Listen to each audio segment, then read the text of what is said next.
Ladies and gentlemen, again, welcome. I know that talking about, of course, the past requires usually a lot of time, but we don't have a lot of time this time around.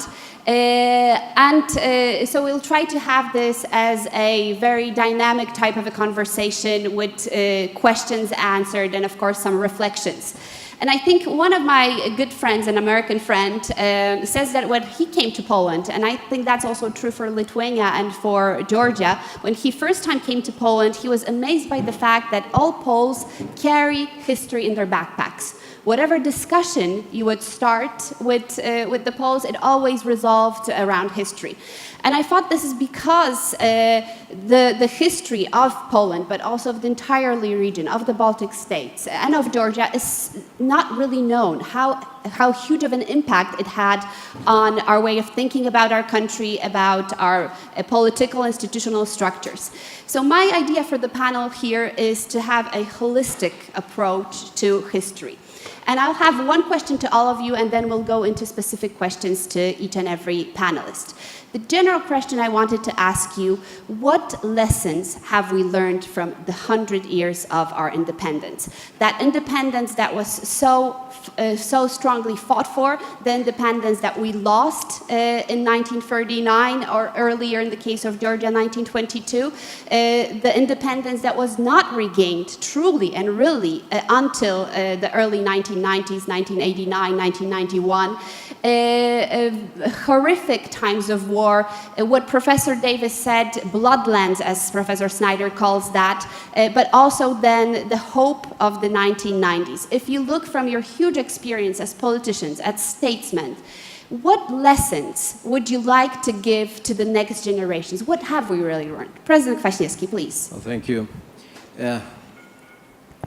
I think it would be easier for me to answer this question, what we have learned after this 100 years, let's say 4 or 5 years ago, and I fully agree with Norman Davies' very wise opinion expressed in the last sentences of his fantastic presentation. I should tell you what, in my opinion, we should learn of this 100 years and our extremely dramatic experiences. I think maybe one of the reasons why we in Poland are so much engaged in the history, and we like to discuss the history, and sometimes we use the history as such very, very natural excuse why something is going not so good or wrong, because this history was extremely dramatic, tragic, complicated, etc. And frankly speaking, probably my generation is the happiest one, because we are the generation of peace. We are the generation of normal schools and universities, and this fantastic momentum in our history, change of the political system. But I want to be brief. I think this main lesson is that such fundamental values like independence, freedom, solidarity, sovereignty are very fragile. And this is easy to destroy all these great values because of wrong politics, because of lack of social activity, because of some external factors, etc. I think looking what is going in many countries in Europe now, Western Europe, but especially in our region, and in Poland, unfortunately, as well, I think this lesson that we have to fight for freedom, democracy, independence every day, and that is a task of each man, each citizen in the country, and especially leaders of the country. And we should be very, very cautious with these ideas of nationalism, authoritarian concept of leadership, some resentments going back to the bad experiences of the past. So I think the main lesson is let's understand that freedom and independence and sovereignty are great values, but they need our care every day.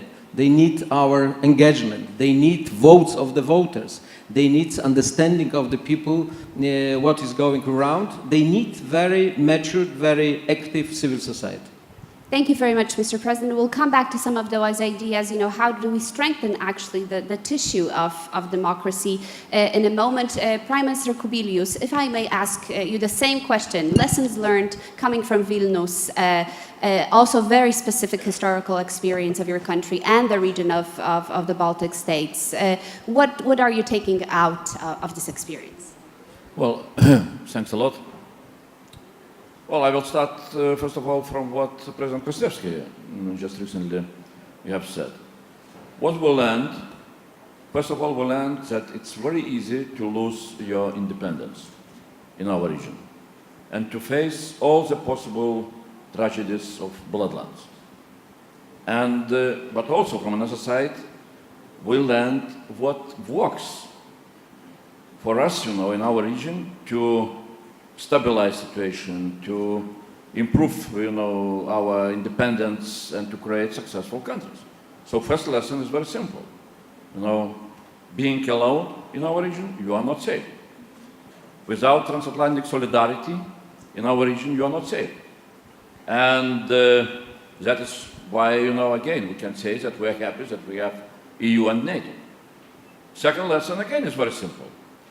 Since 1945, undemocratic Russia is the biggest long-term threat to our security in our region and security for all Europe. That's very, very clear lesson. And the third lesson is, again, if to look since 1945,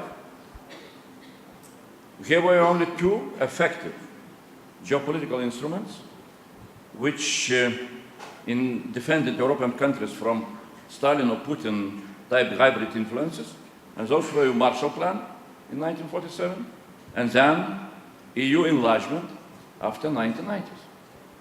So that's the lessons which we learned from 100 years, experience living in that region. The question is, even a much more important question is, how we shall apply those lessons for the next 100 years, and especially during forthcoming decade.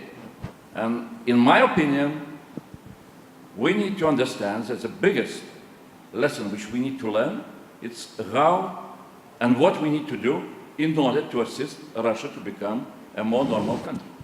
But maybe I will expand on the second question. Absolutely. Thank you very much, Prime Minister. Szanowny Panie Prezydencie, Pana refleksje na temat właśnie tych lekcji, które wynosimy z naszej historii. Więc po pierwsze chcę powiedzieć, że ja nie zgadzam się generalnie z taką próbą udowadniania, że czymś szalenie się różnimy od reszty świata. Nie różnimy się także stosunkiem do historii. Wystarczy spytać mieszkańca Izraela, każdy będzie głęboko zakorzeniony w historii poprzez bolesną często historię własnej rodziny. To samo jeśli spyta się Austriaka na przykład, czy Węgra, dokładnie tak samo nostalgia tam decyduje za utraconą pozycją własnego państwa w przeszłości. Może troszeczkę Polacy mają większą wrażliwość, o czym mogłaby świadczyć w zasadzie chyba wyjątkowa sytuacja, która się w Polsce zdarzyła, że przez parę lat wszystkie najważniejsze funkcje w państwie sprawowali historycy.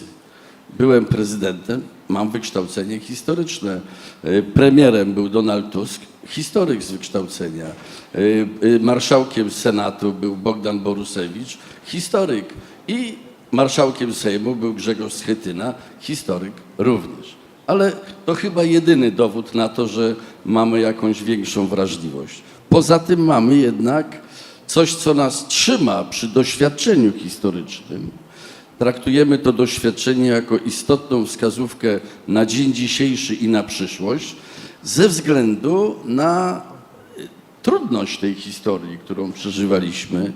Wystarczy powiedzieć, że wszyscy tutaj przez narody, które jakoś w jakiejś mierze w tej dyskusji reprezentujemy, one wszystkie odróżniają się od znacznej części świata ustabilizowanego tym, że musiały dwukrotnie odzyskiwać niepodległość. Nie raz w 1918 roku w wyniku wielkich ruchów narodotwórczych i państwowotwórczych w Europie Środkowo-Wschodniej po końcu I wojny światowej, ale również odzyskiwaliśmy niepodległość, suwerenność naszych państw w roku 89, czy jak Litwa w 90. To świadczy o trudnej historii, a trudna historia oznacza to najczęściej, że pamięta się to doświadczenie mocniej i więcej się wyciąga wniosków z bolesnych, trudnych doświadczeń. Jakie są lekcje z tego stulecia? Powiedziałem, lekcja z dwukrotnego odzyskiwania niepodległości w moim przekonaniu jest taka, że o ile nie tylko z przyczyn utraty niepodległości, ale również jeśli chodzi o metodę zagwarantowania bezpieczeństwa i wzmacniania poczucia własnej bezpieczeństwa własnych narodów, własnych państw jako zadanie numer jeden w tej części Europy. Jakie wnioski? No dla mnie proste. W 1939 roku nie sprawdziły się sojusze jako gwarancja naszego bezpieczeństwa. Nie sprawdziła się również postawa, że można funkcjonować niezależnie i być bytem niepodległym pomiędzy dwoma wielkimi, agresywnymi państwami sąsiednimi między Niemcami a Rosją. Jakie wnioski? Myślę, że moje pokolenie wyciągnęło je w sposób bardzo czytelny. Z jednej strony szukanie porozumienia z sąsiadami, stąd porozumienie, pojednanie ponad trudną historią z Niemcami, z Ukraińcami, z Litwinami do pewnego stopnia również. Chciałoby się, żeby to także dotyczyło i relacji polsko-rosyjskich. Ale tu dwie strony muszą chcieć tego samego, a oprócz tego wydaje mi się, że proces pojednania tak naprawdę może przebiegać tylko w warunkach państw i społeczeństw demokratycznych, a tego brakuje, tego warunku. I drugi element, oprócz pojednania jako gwarancji bezpieczniejszego bytu niepodległego w tej części Europy, to jest drugi. Postawiliśmy na integrację europejską. Po pierwsze dlatego, że integracja europejska pozwala mniej bać się sąsiada, tak jak Francuzi i Niemcy mniej się siebie bali po rozpoczęciu procesu integracji europejskiej, my również. Łatwiej nam się jednać, współpracować, budować wspólną przyszłość z Niemcami, jeśli jesteśmy w ramach tej samej ramy politycznego projektu, jakim jest integracja europejska. Oprócz tego integracja europejska to jest po prostu dla nas, dla Polski na pewno, myślę, że dla innych krajów tego rejonu również, to jest taka kotwica, która nas trzyma w świecie zachodnim. A chętnie to przypominam, że gdy Polska rozpoczynała proces integracji europejskiej, starania się o członkostwo, gdyby wielki pierwszy niekomunistyczny minister spraw zagranicznych Krzysztof Skubiszewski namawiał polski parlament do rozpoczęcia starań, użył argumentu, który w moim przekonaniu jest nadal aktualny.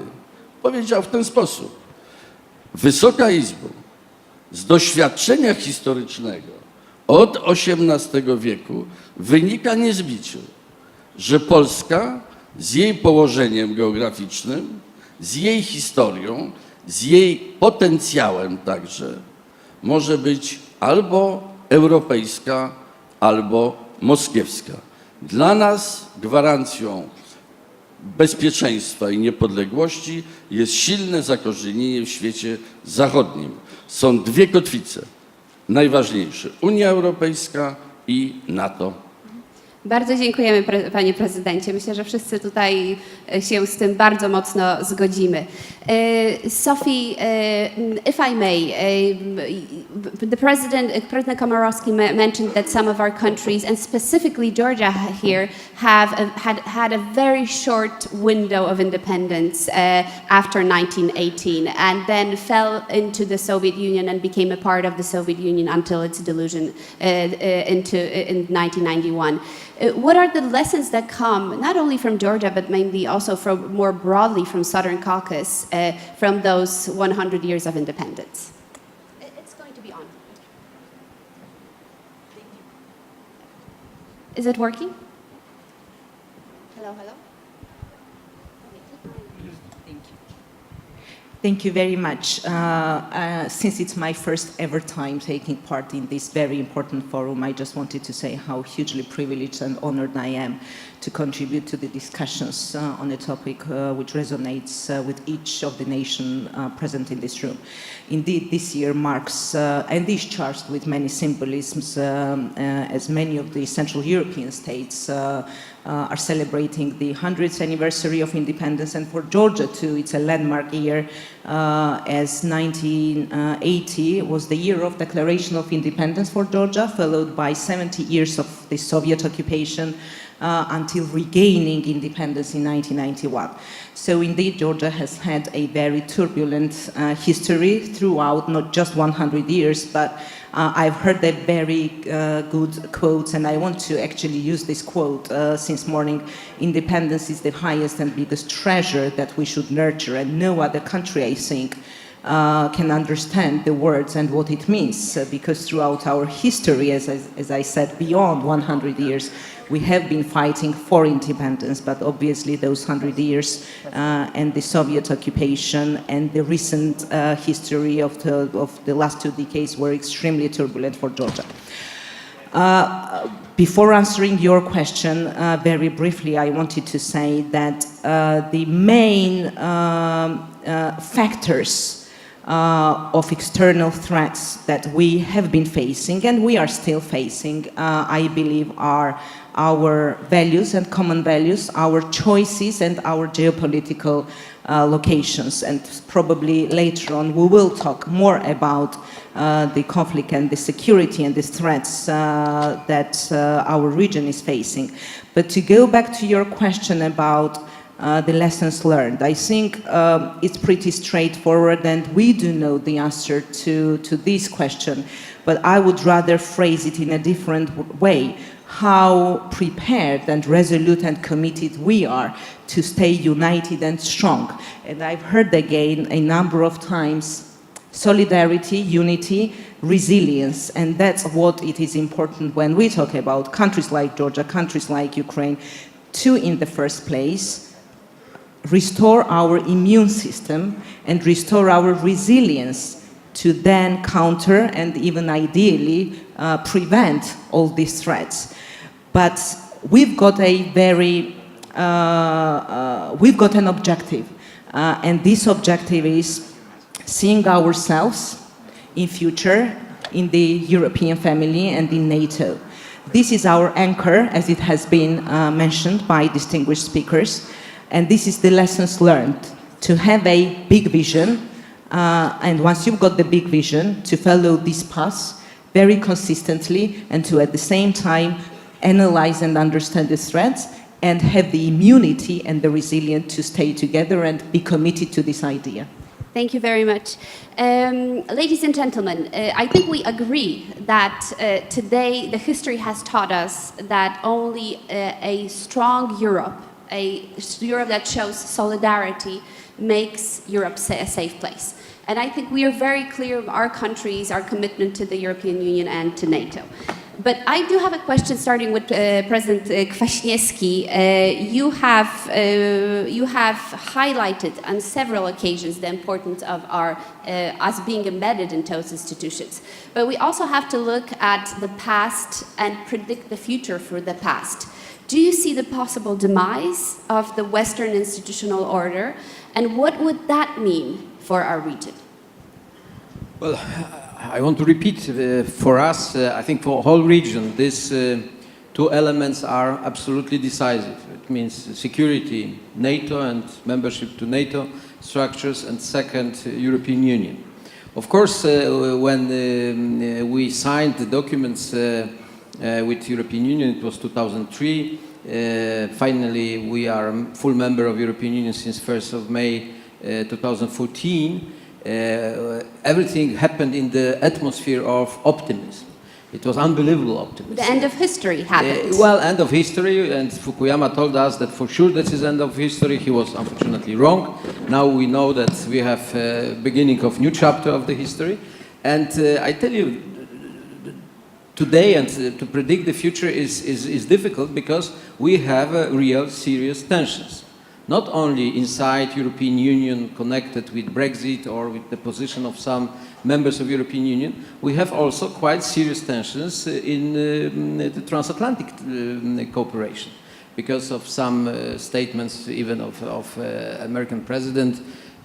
Now this opinion changed, what is good for us, but I remember the first opinion of President Trump about NATO and the role of NATO. It was very dangerous for all of us. So I think if my opinion is right, that we have today really some tensions inside and fight about the future of these two organizations. And we have the real crisis of traditional liberal democracies in many countries. And we have, first of all, after end of Cold War, again, some kind of ideological alternative. And this ideological alternative to liberal democracy is a so-called non-liberal democracy or sovereign democracy, the description of Putin for this Russian type of democracy. We have Chinese type of the system, market economy connected with very old-style political system. So we have real fight, we have competition.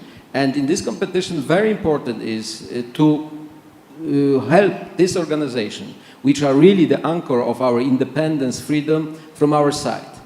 We have a real challenge very soon, because such battle will come May next year, this election to the European Parliament, and it would be great to support all European, pro-European forces to be enough strong to keep this European Union in such form and not to disintegrate European Union, what is a real fear. What is a real fear. I think today is time, we have not many months before the election, it's time to say that this election and this fight is really crucial one for the future of Europe. So I'm still optimistic. I think that we have enough power, enough voters, enough supporters to continue this line of European integration, possibility of further enlargement of European Union, solidarity with such countries like Ukraine, Caucasus, etc. But that is a fight, that is a battle, that will not come easily. And if we will be enough good, we'll find a new language of communication, because I think one of the problems of pro-European forces is the lack of proper communication, especially with the new voters. But that is our battle, and I hope that we are still enough strong to win this battle. But the opponents are strong. In France, Le Pen movement, Poland, Hungary, other places, new leaders, new governments of Italy. I think that is a real challenge, and our task, especially, I think that is so important for us in Central Europe, because we know very well what is alternative. What Bronisław Komorowski said. The alternative is or Moscow or some gray zone. Both alternatives, both projects are extremely dangerous for our countries. So if we fail, we fall back into the Russian influence, President. Is that what? Yeah, well, with a great, maybe gray zone, what is also not very better scenario. But of course, understanding the policy of Putin, I met him several times.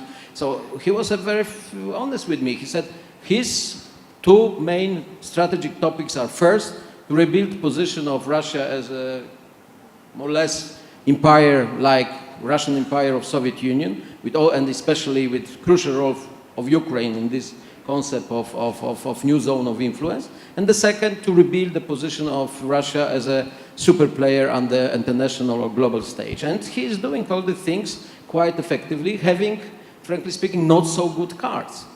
But in some elements, especially in Syria, he plays over the potential. I guess he has a good poker face. Yeah. Thank you, President. Prime Minister Kubilius, very recently in an op-ed entitled European Platform for Ukraine, you wrote that 30 years ago, once the front line was in the Baltic states, but we have learned how important the European perspective for reforms is as a motivator and an anchor for us to move forward. Today, you're one of the biggest proponents of actually giving this anchor to our Eastern neighbors. Do you think these experiences that we have from the last 30 years are really adequate to our Eastern neighbors? Absolutely, but not only to Eastern neighbors, but also to our Western friends, to understand what really is important and what works like a good instrument, really to bring stability, security into new territories of European continent. And I will continue again quoting President Kwasniewski. He spoke in a very clear way what challenges European continent is facing from undemocratic and aggressive Russia.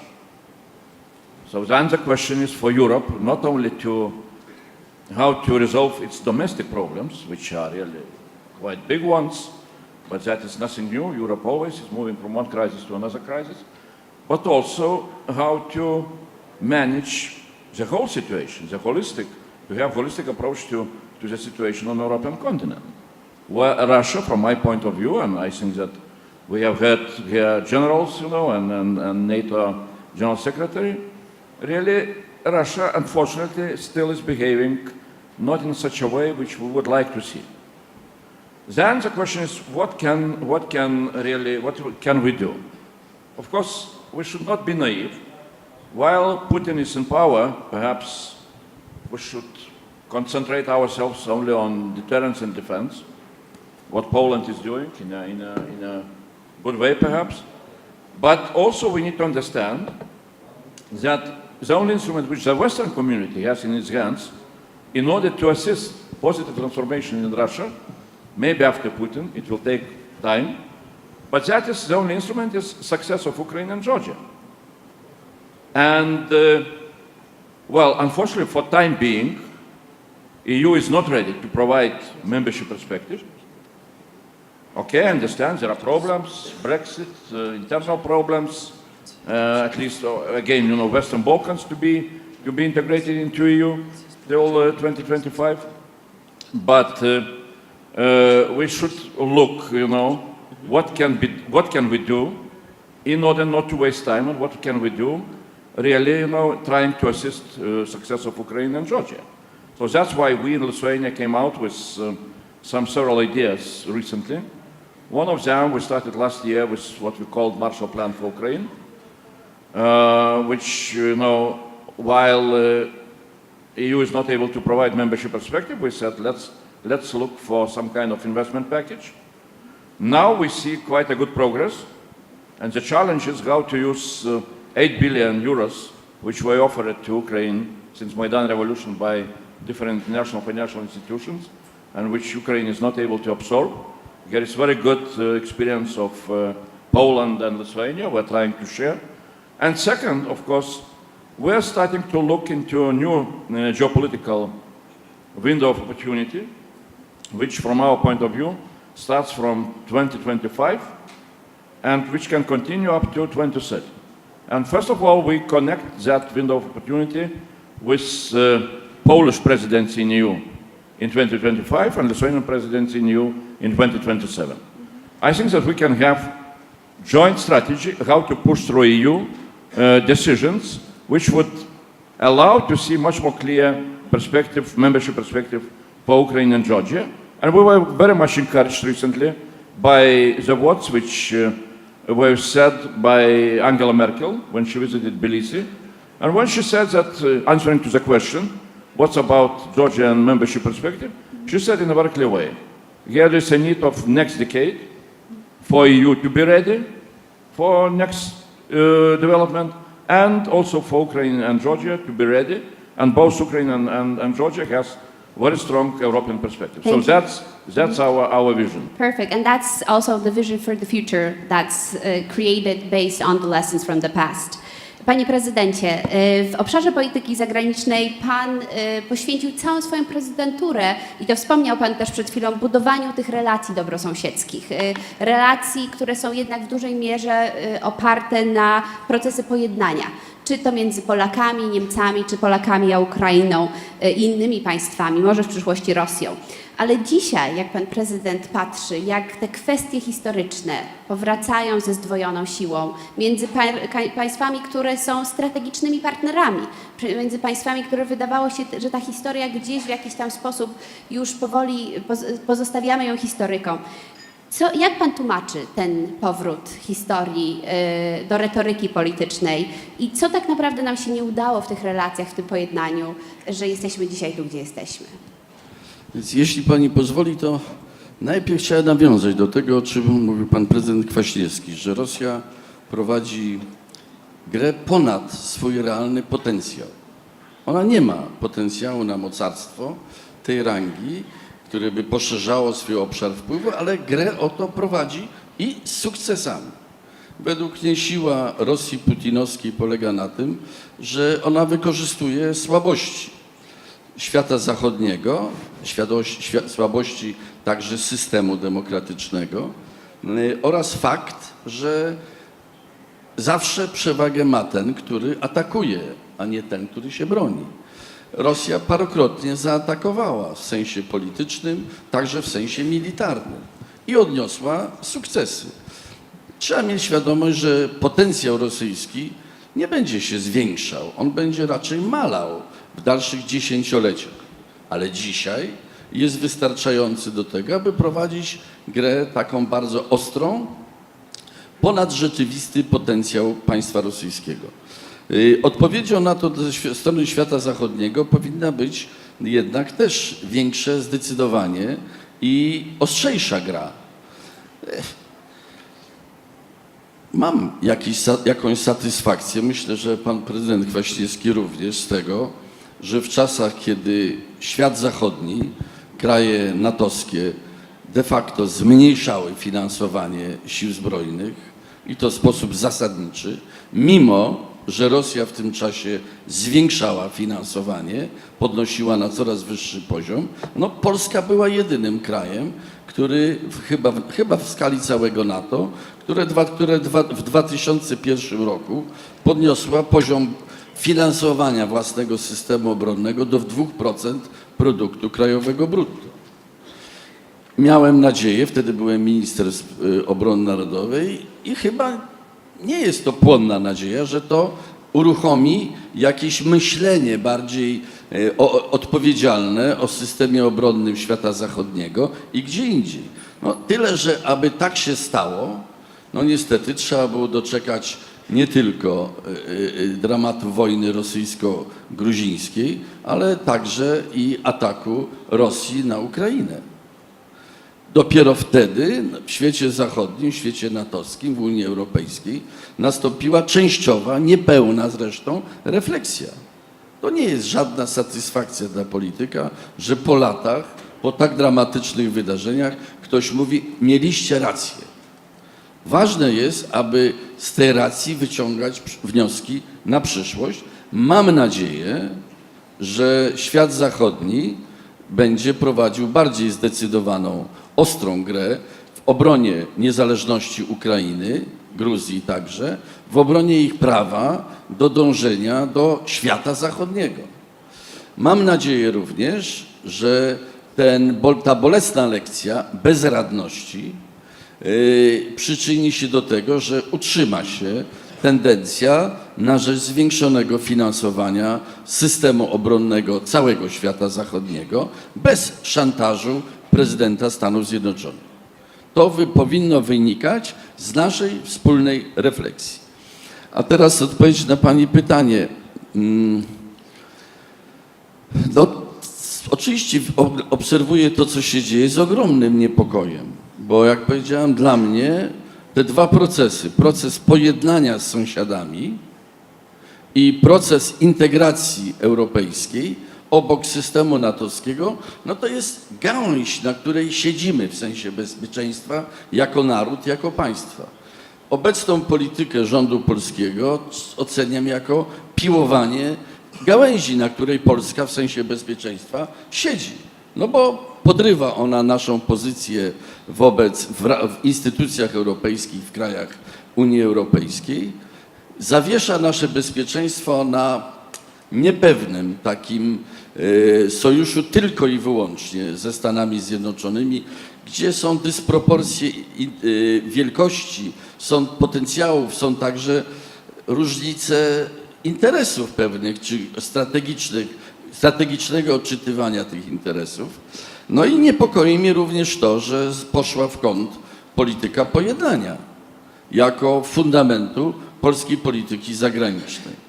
Wydaje mi się to do odbudowania, ale straty są bardzo poważne. No, moim rodakom i rządzącym w Polsce stale staram się przypominać o tym, że to i autorytet niekwestionowany dla wielu środowisk polskich, Jan Paweł II, apelował o to, między innymi w kwestiach relacji polsko-ukraińskich, aby nie być zakładnikiem historii, tylko ją przekraczać. Mam wielką satysfakcję z tego, że wspólnym wysiłkiem doprowadziliśmy do podpisania wspólnego listu byłych prezydentów Polski i Ukrainy, właśnie listu w tym duchu. Przekroczmy złą historię, nie bądźmy zakładnikiem złej historii, nie zapominając o niej jako o bolesnym, istotnym doświadczeniu. Bardzo dziękuję panie prezydencie. Dzisiaj na pierwszym panelu pan minister Czaputowicz z panem ministrem Klimkinem mówili o bardzo udanym spotkaniu i są pełni optymizmu na wiele kwestii, które jeszcze w ostatnich czasach nas różniły, więc miejmy nadzieję, że te relacje idą w dobrym albo bardzo dobrym kierunku. Wie pani, życzę ministrowi Czaputowiczowi jak najlepiej, ale wolałbym oprócz deklaracji ministra, który nie ma najsilniejszej pozycji w tym rządzie, no widzieć praktyczne wykonanie tych deklaracji, a nie same słowa. Słowa są też ważne, ale ważniejsza jest praktyka polityczna, a ta niestety ma, jeśli chodzi o budowanie pozytywnych relacji polsko-ukraińskich, można mieć wiele do życzenia. Dziękuję serdecznie panie prezydencie. And finally, Sophie, if I may, 100 years ago, the nations of Southern Caucasus, not many people actually know that, have made a historical attempt to unite. Azerbaijan, Armenia, and Georgia have created something that was called then the Transcaucasian Democratic Federative Republic. It was very short-lived. It lasted only for 36 days, but it does give a bit hope for the future. Can you imagine a further integration within the region, given, for example, that we are able to resolve the most difficult conflict, the Nagorno-Karabakh conflict between Armenia and Azerbaijan, but if we somehow are able to find a political solution there, can you imagine a smaller integration union, South Caucasian integration union, revolving in the future?